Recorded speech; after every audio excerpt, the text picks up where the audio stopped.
Ngomong-ngomongin dolar ini Pak Arif, bergejolak katanya. Dolar menguat pada rupiah atau rupiah melemah pada dolar. Nah, ini kira-kira maksudnya apa sebenarnya? Kalau di internal kita kan kalau selama ibu-ibu belanjanya nggak ada berubah gitu, Ustaz. Oke. Bawang tetap harganya tetap, gitu kan. Telur nggak naik, ayam nggak naik, beras nggak naik. Iya. Itu nggak ada masalah. Dolar mau masalah. naik, mau turun, terserah gitu ya. Ya, cuman problemnya sekarang ini faktanya naik semua. Itu jadi problem itu memang. Tapi itu kenapa kok bisa terjadi pelemahan rupiah terhadap dolar? Itu maksudnya gimana sih? Ya, jadi memang saat ini kan standar uang itu sudah nggak pakai emas lagi, Ustaz. Oke. Jadi lebih kepada trust sekarang. Trustnya kemana nih? Kalau trustnya ke dolar, maka dolarnya kuat. Tapi kalau trustnya rupiah kuat, banyak orang pegang rupiah, maka rupiahnya akan semakin kuat nilainya, gitu ya. Nah, ini kondisinya saat ini memang kalau kita lihat dolar ini sebenarnya di regional Asia Tenggara itu sebenarnya melemah.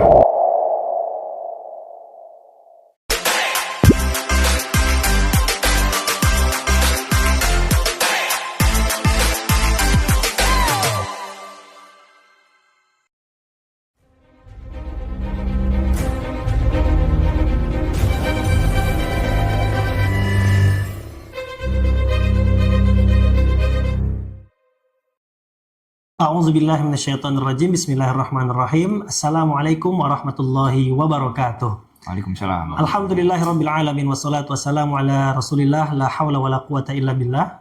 Para pemirsa Asosiasi Developer Properti Syariah Channel yang berbahagia. Alhamdulillah berjumpa kembali kita di channel yang penuh inspirasi dan pencerahan ini yang sudah lama kita nantikan, dan insya Allah kita berdoa kita semua dalam kesehatan dan berkah dari Allah Subhanahu wa Ta'ala. Salawat dan salam kita hadiahkan ke Nabi besar kita Muhammad sallallahu alaihi wasallam dengan mengucapkan Allahumma shalli ala sayyidina Muhammad wa ala ali sayyidina Muhammad. Assalamualaikum ya Rasulullah. Para pemirsa Asosiasi Developer Properti Syariah Channel yang berbahagia, bagaimana kabarnya hari ini? Alhamdulillah, bila mana channel ini memberikan manfaat, maka silakan like, subscribe, dan share kepada saudara-saudara yang lain.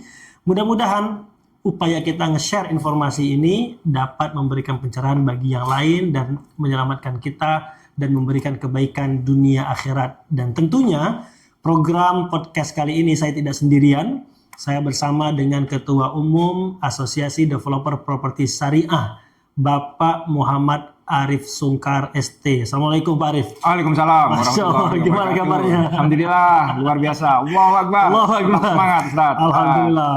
Iya. Pak Arif mau menyapa pemirsa dulu. Silakan Pak Arif. Alhamdulillah bisa bertemu lagi dengan para pemirsa di channel Asosiasi Developer Properti Syariah. Semoga semuanya tetap sehat selalu. Dalam kondisi yang baik, walaupun kondisi di luar gonjang-ganjing, tapi kondisi internal harus kita tetap jaga dengan baik, insya Allah. Allahu Akbar, harus. Masya Allah. Para pemirsa sekalian, para member ADPS dan anggota ADPS, tidak dipungkiri, hari-hari ini isu yang sering kita dengar adalah gejolak dolar. Nah, ini dia nih. Kita ngomongin dolar nih, Pak Arif. Boleh? Seru ini. Seru ini. Ngomong-ngomongin dolar ini, Pak Arif, bergejolak katanya. Dolar menguat pada rupiah atau rupiah melemah pada dolar. Nah, ini kira-kira maksudnya apa sebenarnya, Pak Arif? Sebenarnya nggak ada maksud apa-apa itu. Kalau di internal kita kan kalau selama ibu-ibu belanjanya nggak ada berubah gitu, Ustaz. Bawang tetap harganya tetap, gitu kan. Telur nggak naik, ayam nggak naik, beras nggak naik. Itu nggak ada masalah. Dolar mau naik, mau turun, terserah gitu ya. Ya, cuman problemnya sekarang ini faktanya naik semua. Itu jadi problem itu memang. Tapi itu kenapa kok bisa terjadi pelemahan rupiah terhadap dolar? Itu maksudnya gimana sih, Pak Arif? Ya, jadi memang saat ini kan standar uang itu sudah nggak pakai emas lagi, Ustaz. Jadi lebih kepada trust sekarang. Trustnya kemana nih? Kalau trustnya ke dolar, maka dolarnya kuat. Tapi kalau trustnya rupiah kuat, banyak orang pegang rupiah, maka rupiahnya akan semakin kuat nilainya, gitu ya. Nah, ini kondisinya saat ini memang kalau kita lihat dolar ini sebenarnya di regional Asia Tenggara itu sebenarnya melemah. Sama Malaysia melemah, Singapura dolar melemah. Hanya sama rupiah saja, hanya 3 rupiah atau sama India itu dia menguat. Nah, setelah dicek datanya, ternyata memang sebenarnya bukan dolarnya menguat, tapi memang rupiahnya yang melemah, gitu ya. Artinya apa? Investor itu pada melepas rupiah. Itu penyebabnya bahwa rupiah itu melemah pada dolar gitu? Iya, betul. Jadi banyak orang nggak mau pegang rupiah sekarang ini. Terutama para investor. Para investor, investor terutama investor luar ya. Investor-investor asing yang biasanya memang mainin forex, kemudian mainin saham gitu ya. Nah, itu pada exit semua dari rupiah gitu. Artinya mereka menukarkan uang mereka yang dulunya rupiah ke dolar, mereka beli dolar, dan kemudian mereka out, keluar dari Indonesia, begitu? Betul. Faktanya juga bukan ke dolar Amerika mereka gantinya, mereka gantinya ke dolar Singapura malah. Gitu ya. Jadi bukan dolar Amerikanya menguat sebenarnya, karena sebenarnya yang pegang dolar Amerika juga nggak banyak sekarang ini, malah berkurang. Tapi pindahnya rupiah, orang yang pegang rupiah itu pindahnya ke dolar Singapura, sehingga dolar Singapura ini baru mencetak rekor sampai Rp14.000. Artinya sebenarnya rupiah ini melemah atas semua mata uang gitu, kira-kira? Betul.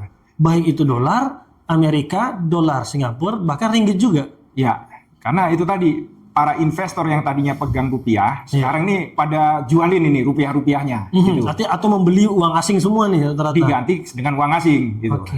Nah pertanyaannya Pak Arief, apa yang menyebabkan para investor itu kok melepaskan rupiahnya dan kemudian membeli uang-uang asing tadi sehingga menjadikan rupiah itu melemah? Kenapa mereka melakukan itu? Ya, ini mungkin sedikit flashback dulu. Ya. Mungkin awal mula ini rupiah mulai gonjang-ganjing itu kan ketika report dari MSCI yang mengatakan bahwa saham kita itu atau bursa saham kita ini banyak sekali yang dimainkan, banyak yang bodong gitu, banyak yang bodong gitu ya, sehingga investor-investor jadi kaget, wah ini ternyata selama ini duit mereka nggak aman gitu, sehingga apa yang terjadi? Akhirnya mereka mulai itu ngelepas saham yang ada di bursa saham Indonesia. Nah, kemudian mulailah ngedrop ini bursa saham kan. IHSG kan sempat turun sampai Rp5.000 itu. Nah, kemudian obligasi juga mereka sudah nggak yakin juga ketika orangnya pada exit semua dengan kebijakan-kebijakan Indonesia juga gitu ya. Akhirnya yang tadinya hanya di saham tapi di obligasi pun ngelepas juga. Obligasi kan ada juga yang dipegang oleh para investor asing gitu ya. Nah, ini juga mereka lepas itu, Ustaz. Mereka lepas sehingga semakin sedikit orang yang megang rupiah. Gitu. Dengan seperti itu, akhirnya rupiah jadi makin lama makin melemah kemarin. Itu yang terjadi saat ini. Nah, ini kan kita juga dikagetkan Pak Arief. Rupiah yang melemah ini bahkan sampai ke titik kemarin 18.000 ya. Yang awalnya ya kita tahu 16.000, kemudian naik terus naik. Ini sebenarnya berdampakkah di tengah-tengah masyarakat? Ya, itu memang pertanyaan yang retoris itu sebenarnya. Artinya kalau sebenarnya nggak ada isu di masyarakat, nggak ada kenaikan harga pun nggak ada masalah, malah bagus. Ekspor Indonesia kan jadi kompetitif itu kan. Masalahnya ini kan memang terjadi kenaikan harga ini. Kenaikan harga kenapa? Ya contohnya saya lagi bangun rumah nih. Mungkin teman-teman asosiasi juga merasakan itu, teman-teman developer juga merasakan besi sudah naik, aluminium yang harganya 70.000 bisa naik sampai 100.000 itu ya. Ini kan artinya ada impact kepada masyarakat itu.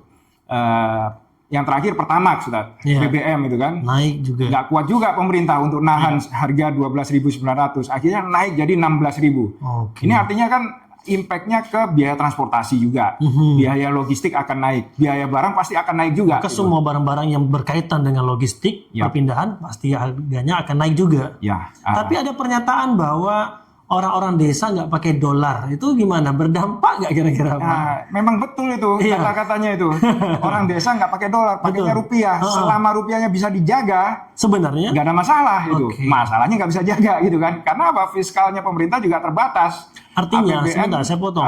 Kalau misalkan nilai tukar rupiah terhadap dolar itu besar misalkan, anggaplah 19.000, 20.000, itu sebenarnya masyarakat fine-fine aja, baik-baik saja, bisa gitu. Betul, bahkan sampai 30.000, 40.000, saya yakin kalau harga beras nggak naik, harga ayam nggak naik, itu nggak akan ada masalah. Tapi apa mungkin dolar naik, cuma harga-harga barang nggak naik, mungkinkah? Nah, masalahnya pemerintah kan harus mensubsidi itu, Ustaz. Misalnya biar harga tetap, maka pemerintah harus subsidi bensinnya, harga karena impor kan, BBM impor gitu kan. Artinya pemerintah harus subsidi. Pemerintah kira-kira mampu nggak melakukan itu? Masalahnya duitnya terbatas itu. Duitnya kan sudah habis buat program-program ini. MBG, Kopdes itu kan. Ini kan nggak akan kuat mereka untuk menahan, belum program-program yang lain. Sehingga apa yang terjadi sekarang ini, ya mereka sudah nggak kuat untuk bisa menahan subsidi yang ada saat ini. Sehingga mau nggak mau, akhirnya dilepas ke harga pasar. Nah, menjadi masalah ketika harga pasar ini naik bergejolak, maka ya emak-emak itu kan jadi nggak tahan juga ini. Betul, marahnya ke anaknya yang lagi mahasiswa ini ya. Gitu. Mahasiswa itu yang disuruh ini kan, disuruh bergerak itu sekarang. Nah, berikutnya Pak Arief, ini menarik para pemirsa, teman-teman sekalian, Asosiasi Developer Properti Syariah Channel. Pembahasan kita semakin seru ya, karena dampak daripada kenaikan dolar ini bukan semata-mata hanya pada persoalan nilai tukar saja, tetapi ini berdampak kepada harga-harga barang di luar ya, yang kita tahu menyentuh rumah tangga bahkan. Betul. Nah, apakah kenaikan atau gejolak dolar ini, Pak Arief, berdampak juga kepada biaya konstruksi bangunan, dan bahkan mungkin kita bahas lebih spesifik pada cicilan KPR konvensional? Nah, ini kan menjadi PR buat pemerintah ini, Ustaz. Ketika dolar naik, ini kan harga-harga di bawah juga naik semua nih, bergejolak semua. Kalau kalau pemerintah nggak kuat untuk melakukan subsidi ya, sehingga pemerintah punya kepentingan agar rupiah ini kembali normal lagi nih, kembali ke harga yang kata mereka ini kan sekarang sudah under value ya. Nah, ini menjadi ke harga yang sesuai marketnya gitu ya. Yang mungkin saya nggak tahu hitungan mereka berapa, pemerintah itu mungkin 16-17 ribu itu ya. Nah, untuk menurunkan itu artinya pemerintah harus mencari nih pengganti investor yang sudah keluar kemarin gitu ya. Yang saya dengar hari ini kan Pak Purbaya keliling ke China, ke luar negeri untuk mencari misalnya mengeluarkan Pandabon untuk mengganti, itu poinnya adalah mengganti orang-orang yang keluar itu dengan investor yang lain mungkin di dunia yang ini ya, pihak-pihak yang lain yang biasanya pegang US dollar tapi sekarang diganti investor-investor yang nggak pegang US dollar tapi mau masuk ke rupiah gitu, sehingga ketergantungan terhadap dolar itu bisa berkurang. Nah, ini sangat bagus, saya lihat gerakannya ya. Kemudian pemerintah juga agar orang mau ngambil rupiah lagi, maka mau nggak mau pasti BI rate-nya akan dinaikkan itu, Ustaz. Kenapa? Karena kalau BI rate-nya dinaikkan, akhirnya orang-orang yang nyimpan rupiah jadi senang dong. Ya sudah, saya kembali deh, saya simpen lagi rupiahnya karena menguntungkan gitu kan. Sehingga apa yang terjadi ketika BI rate-nya naik, sekarang kan udah naik jadi 5,5% itu. Impact-nya apa? Impact-nya ke perbankan itu. Perbankan juga ketika BI rate naik, maka suku bunga dari perbankan pasti akan naik itu. Yang membuat deposan senang, kemudian yang pinjam jadi disiksa itu. Tambah tersiksa lagi gitu. Deposan senang, yang minjam senep gitu. Senap. Kawan baru aja tadi pagi nelpon itu, ada satu kawan itu nyampaikan bahwa angsuran biasanya itu per bulan mungkin hanya 18 juta itu. Hanya dalam kutip ya. Cuma sekarang bulan ini naik 5 juta Ustaz. Tanpa ada perubahan barang. 23 juta. Iya, 23 juta. 5 juta ini kan lumayan. Betul. Ini bisa beli beras berapa kilo ini, beli ayam berapa kilo buat hidup keluarga berapa orang gitu kan. Nah, itu baru satu orang itu. Saya yakin yang ngambil KPR ini kan besar banget itu. 75% mungkin. Kenaikan cicilan itu di bank-bank penyedia KPR, apakah meminta perizinan dari para debitur? Itu diizin akadnya itu dari awal memang seperti itu. Jadi akadnya karena ini akad ini ya, hutang piutang, akad jualan uang memang mereka. Jadi bank itu mau nggak mau, terima nggak terima, mau nggak mau, terima nggak terima, sudah ada klausulnya, harus terima dengan pasal bunganya floating. Jadi ketika inflasinya tinggi atau gejolak ada ekonomi gitu bank berhak untuk menyesuaikan, dan konsumen harus menerima itu, nggak ada alasan lagi gitu ya. Jadi ya seperti itulah kalau jualan uang, karena yang jual uang nggak mungkin mau uangnya itu jadi rugi gitu kan, harus tumbuh terus. Ini yang memang problem utama ketika ngambil KPR itu. Baik Pak Arief. para pemirsa Asosiasi Developer Properti Syariah Channel yang berbahagia. Ini ternyata dampak daripada kenaikan dolar ini ternyata juga berdampak kepada cicilan KPR. Berarti juga berdampak kalau teman-teman developer minjam duit ke bank gitu Pak Arif? Ya, betul banget itu. Pokoknya kalau judulnya peminjam, udah pasti kalah itu dia.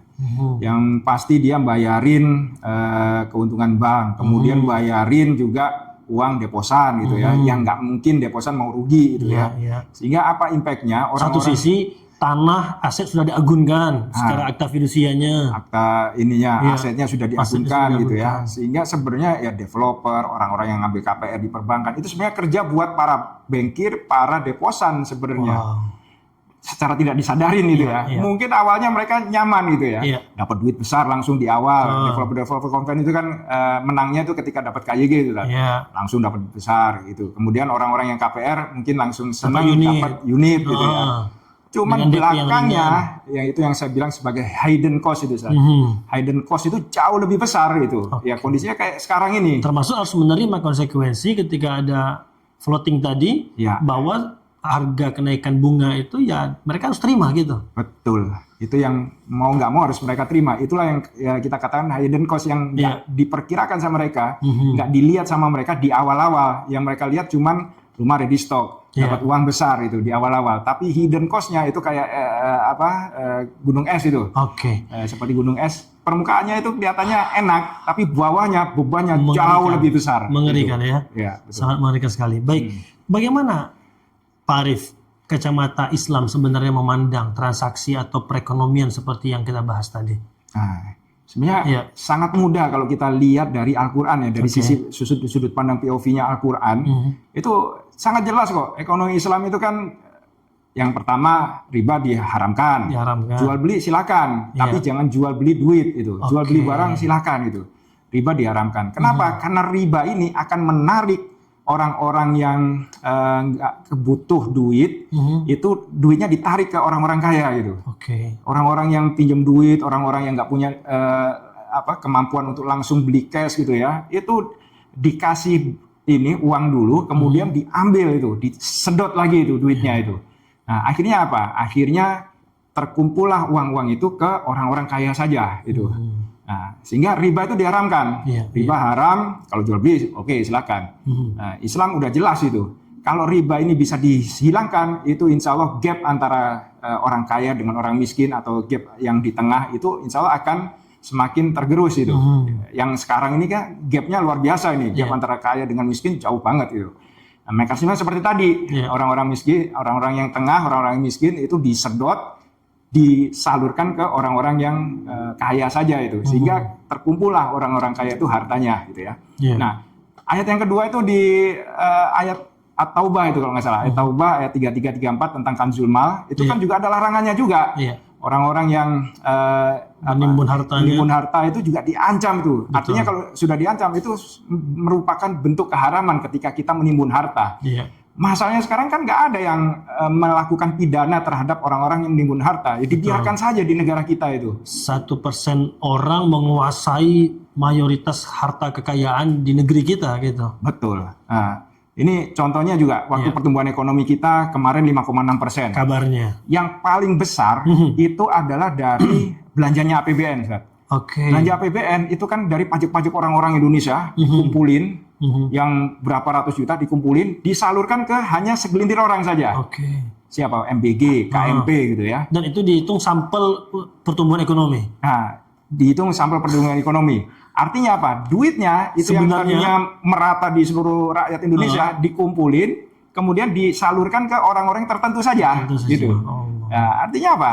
Uang itu terkumpul kan ke orang-orang segelintir orang itu. Nah, masalahnya orang yang pegang duit segelintir orang itu nggak mau nyebarkan lagi, disimpan itu, disimpan nggak diapa-apain dan nggak bermanfaat buat umat, ditumpuk-tumpuk, akhirnya nggak nyebar. Ya inilah terjadi itu. Kesenjangan perekonomian dan sebagainya. Ya sebenarnya simpel penyelesaiannya. Hapus riba, jangan kumpulkan harta itu di orang-orang kaya saja, sebarin itu. Selesai masalah.